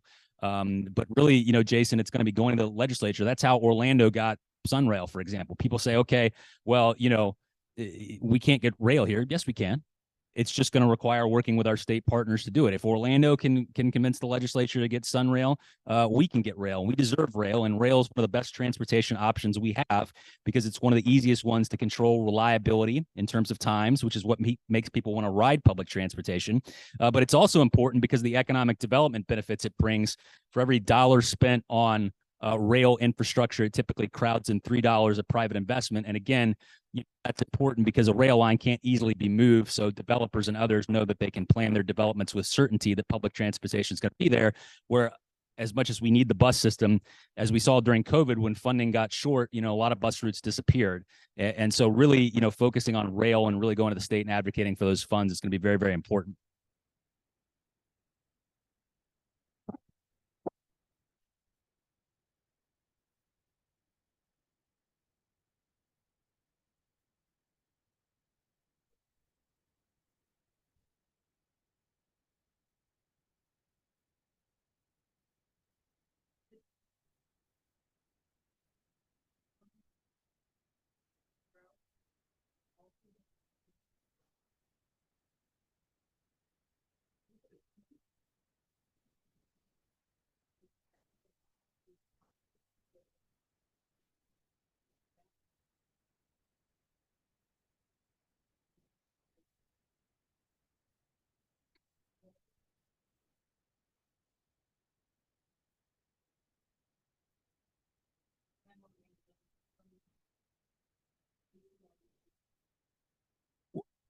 Well, let me start with the ACLU question. 1 minute total. I have not fully reviewed everything the ACLU has provided, as I'm sure you can appreciate, Mary. I'm a practicing lawyer with a full-time day job, and as I told Mr. Shaw, I'm going to continue to have dialogue with him. But the ACLU memo is not the state court, and there are other legal opinions out there which I tend to seek out so that we can have a more full dialogue on that. I do support providing an independent attorney for a CRB, and really that's to me the first place that we should start, because that independent attorney can determine whether the CRB is not getting all of the documents and all of the information that it needs to be successful. That's kind of a logical first step even before you get to subpoena power. I'm not currently for subpoena power, and it's not because I couldn't ever get there in theory, but issuing subpoenas is a very, very serious thing. I mean, I defend people. I defend small businesses that get issued subpoenas. They're very scared when they get a subpoena. It's not just something to fluff off. I mean, I'm with Alan on this. You can't just say, oh, it's no big deal, we'll just give them subpoena power. That is not. That's not how I think about this. If we're going to give a board subpoena power, we need to make sure that they have the appropriate legal authority to do it, and also that there's appropriate court oversight. Now, I know you mentioned some of these other boards, but there can be a different legal justification for subpoena power for those boards than the CRB. I mean, I can issue a subpoena in Florida. I can't necessarily go issue a subpoena in Nebraska. And just because Miami and Key West have them, Miami and Key West have different city charters. So it's not as simple as just saying, these other boards have it, these other cities have it, we need to have it. There's significant legal opinion out there, including at the city attorney's office, that says that those subpoenas would be unenforceable. And, to me, that's very important. I don't want to just willy-nilly issue subpoenas to people without the proper enforcement mechanisms and legality. That doesn't mean we can't continue to have the discussions about making sure that the CRB has the tools that it needs and making sure that there's appropriate oversight of the police department. And I will continue to have an open mind, and I will continue to have dialogue with everybody in the community that feels strongly on this. But just where I am right now, I'm not in favor of subpoena power for the CRB.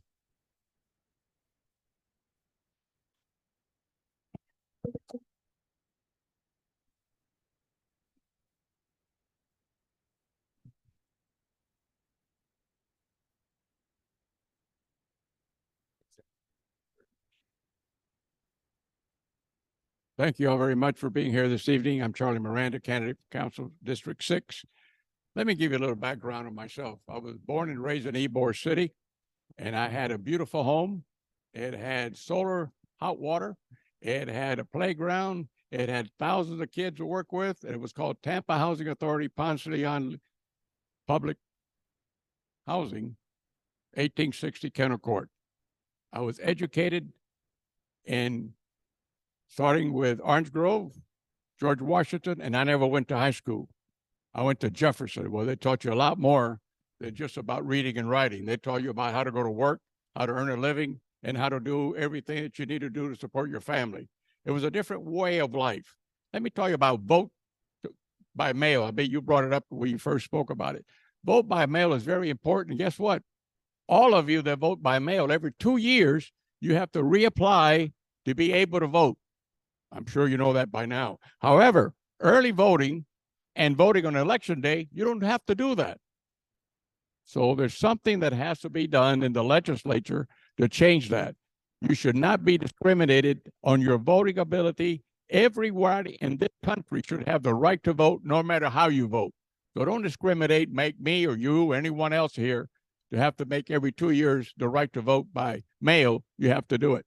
Secondly, I want to say something about finance. I worked for 10 years, started off as a collector for a company called James Talcott out of New York in 1963. From 63 on, I became general manager in 67, and I worked there until 79. I was offered 2 positions, one in Puerto Rico, and I turned that down, and one in Miami, and I turned that down because I was not going to raise my kids in Puerto Rico or in Miami, nor my wife was going to go to Puerto Rico or Miami. So I'm honored to have the pleasure of supporting you and as city council members.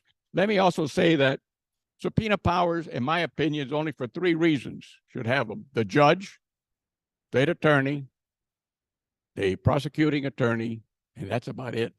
I agree with Mr. Pringle. And by the way, I admire everyone like Sonia Brinkins, Alan Clendenin, Robin Lockett, Guido Maniscalco, Janet Cruz, Lynn Hertak, and Hoyt Pringle. It's very difficult for someone to say, I'm going to put myself through the scrutiny of running for office. And I admire all of you. So furthermore, talked about transportation earlier. When the streetcar was invented, I wasn't here, but I was here since 1940. I'm 28 years old backwards, or 82. So when you look at the streetcar, it was there when I was a kid in Ybor City. It went about 50 miles. It went all through downtown. It went all through Hyde Park. It went all the way down Bayshore Boulevard. At the end of it, turned around and went all the way up to Florida Avenue. It went to Ybor City. It went to West Tampa. And guess what happened? Our good friends in General Motors said, you know what? That's yesterday's news. You need buses. And that's how the streetcar started to demise. If we had left that alone and the streetcar ended in the 50s, the rails were put up in 59. They pulled the rails. The streetcars went first, and the rails went in about 62 or 63 of the year. I remember Harry Orr, who was then the transit operator in the city of Tampa. We had our own bus line. I don't know how many of you remember that. It was in Cleveland, and that's where the buses were. And Harry Orr told me one thing when the federal government came in and says, we want to give you grant money, but we want to take over the buses. He told me this right in City Hall. The day you do that is the day of the end of public transportation in the city. And he was right. And he told me this also, because you're going to have to go to Waimama to take somebody for a ride that give you a quarter. He said, of course, he was talking about those times. And you're going to lose money anywhere you go. We need something, but all talked about transportation, but no one has told me where you're going to put it at. The roads are the same. The traffic is much more denser now than it was 10 years ago. So we have a problem in transportation. And my take on it is this. What we see goes into register into your mind. The buses now are from here to the wall, 60, 70 feet long, whatever. What are they? Are they full? No. So your eye tells you down with transportation. You start seeing these things. You got to have transportation, cut the buses in half, not those buses, but bring buses that have 20 or 30 passengers, not one that have 60 or 70. Why would you see the difference? You see people going in and riding the bus once others see that it's being used. What happens when you go to a restaurant, you sit down to eat, in the restaurant, the only one in the restaurant is you, your wife, and a couple other people. The food may taste good, but you don't want to go back. For some other reason, you do not want to go back. Transportation is geared, in my mind, what you see is what you're going to do. If there's no transportation and the buses are empty, they're not going to ride a bus. You got to get those buses and stop spending your money on a bus that costs $800,000. Put buses that sit 18 or 20 people in it and try it out. See what happens. You have to have buses every 15 minutes on a route, not once an hour or once every 45 minutes. It doesn't work the way we're doing. The rail, I voted for the streetcar to start back in the Greco administration back in the 90s. And it's starting to work pretty good now. How much? Huh? That's it? I spoke for 5 minutes? Huh. Muy bien, gracias.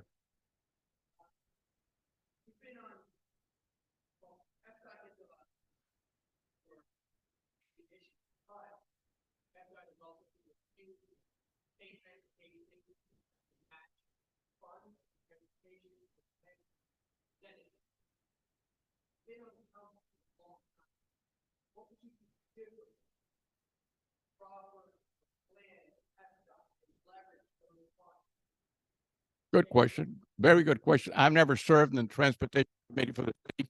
I'm going to answer the question. You know, it takes more than just one. I'm willing to do that. I think that idea is a very good one, but it's going to be a consorted idea, not only the city, but with the county and the legislatures as a group. One council member or 7 council members is not going to do the trick. You have to have cohesion among the people that really want it. That's the city, the county needs it, and those offices that are elected to Tallahassee. If you do those 3 together, and I'm going to point you to a board if I get reelected so we can work on it, because you brought up a very good idea, and it's a very sound one. That's one of the first ones that I've heard that makes sense.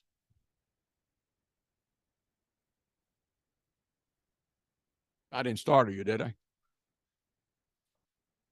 Yeah, Rick.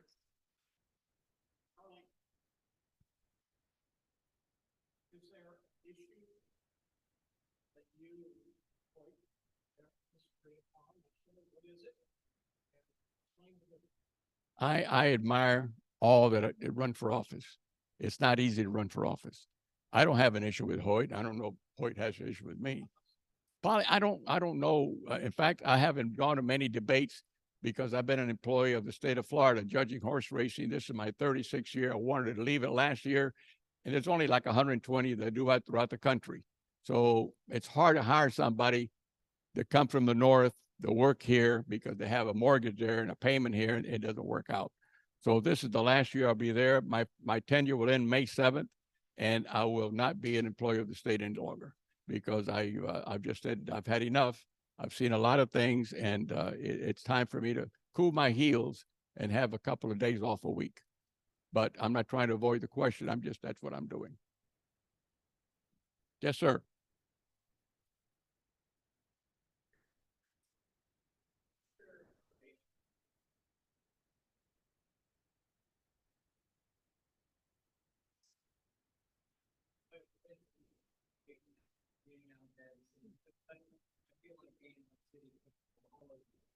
Well, here's the question. I'm going to answer it, and if I have a minute, I'm different than a lot of people. I'm not a liberal, and I'm not a conservative. I'm a realist. And I realized one thing in life. I've been working 2 jobs since I was 14 years old. I was raised in the housing projects. I left the housing projects because I had 2 jobs and wanted to raise my rent. So if I didn't have 2 jobs, I could never get out of the housing projects.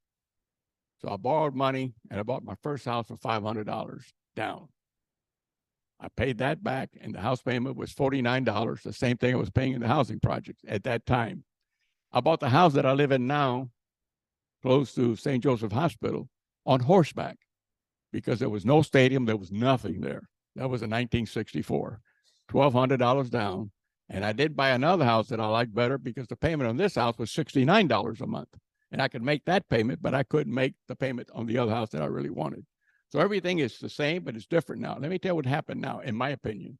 If that table was a house and you bought it in 1965 or 60 or 70 or whatever, what you paid for it was less than $50,000 or $20,000. That house now is worth $400,000. That's one of the problems we have. If you had that house and it was a dwelling of 60 or 80 apartment building complex apartments in it, somebody bought it, and they had it, they rented it out for years, and now the depreciation went down to 0. Well, that fellow's going to sell, or that individual's going to sell because now he's also in his age. So when the next one comes in and buys it instead of for $5 million, he's buying for $40 million. That's the problem we have. That's the problem we have. We've had a cost of increase in commodities. I can't control the price of meat, of rice, of bananas, of apples, of nothing. And however, the legislature, I think Maniscalco talked on that a little bit, the legislature preempted the city from doing a lot of things. When you look at affordable housing and you realize that the city has very little to do with it because the legislative command that the legislature and the governor have put on all the cities, not only Tampa, it's a problem, a huge problem. If I could maybe think of something new to do to solve that problem, I would try to get the individuals who have vast amount of money, 400, 500 billion, $1 billion in the city. There's some that have that, and ask them to pool some money together to buy something so that they can build it and not charge anything more than just paying for the thing off, and they can get a write-off from the government. And that's just a quacky idea in my head, but ideas like that sometimes do come true.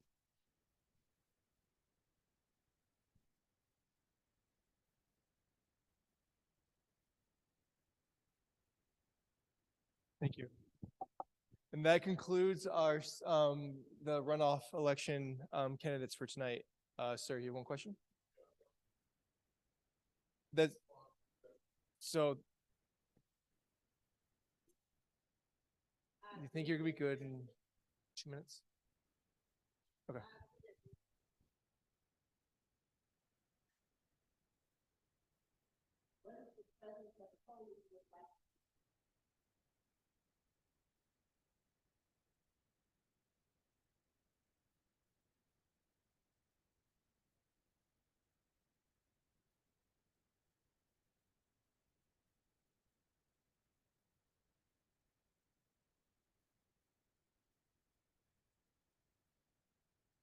We really, really appreciate it.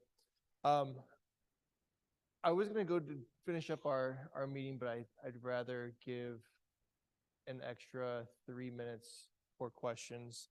I know that she had a question that, ma'am. You had one question that you were still kind of eager to ask. Yes, ma'am.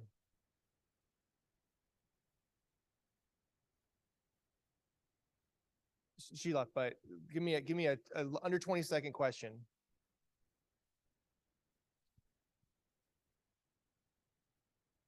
For all of them, I would give them 3 minutes to answer.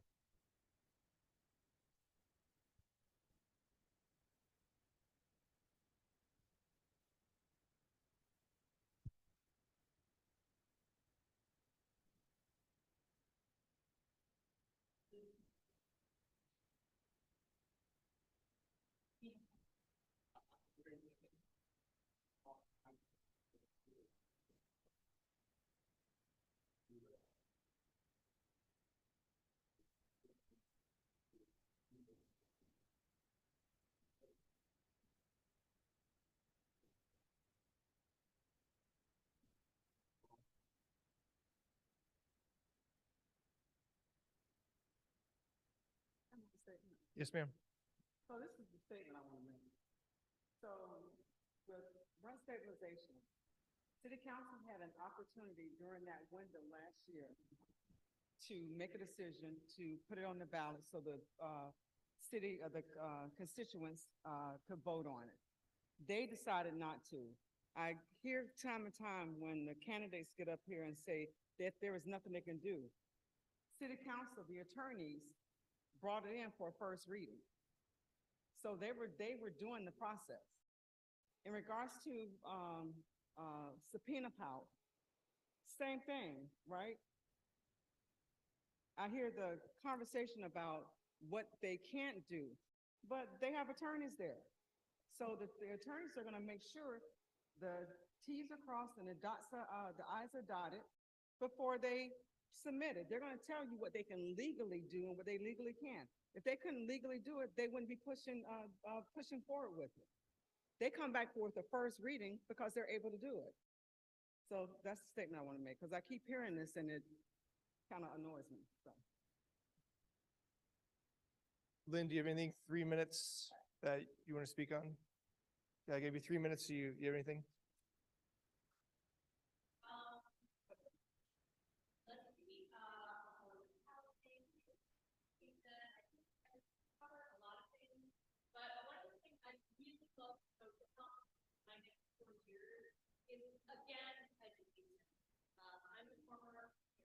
I'm a former elementary school teacher, and I think everything from that comes back to education. And I think it's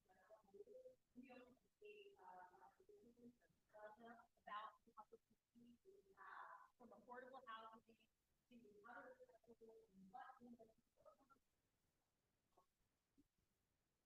those types of things need to be about better.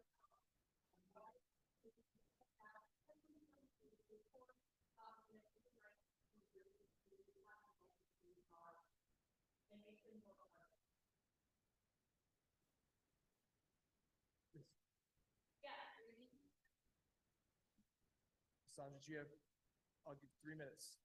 Anything else yet, just to respond back? Everybody 3 minutes. Okay, again, I'm Dr. One, my platform is people over poverty. Let's bring our life to people to get it out of the hands of the politics. That has been my plan from the beginning that I was involved with the conservation supervisor, and I still stick with that. People over politics, let's go out here and let's make it work. Awesome. Wait, yeah. I mean, actually, we're gonna wrap up this.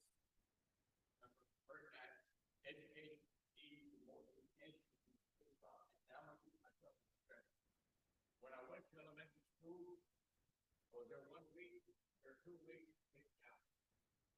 For one.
I will say to you, now being privy to some of the plans that are coming for Tampa, you ain't seen nothing yet.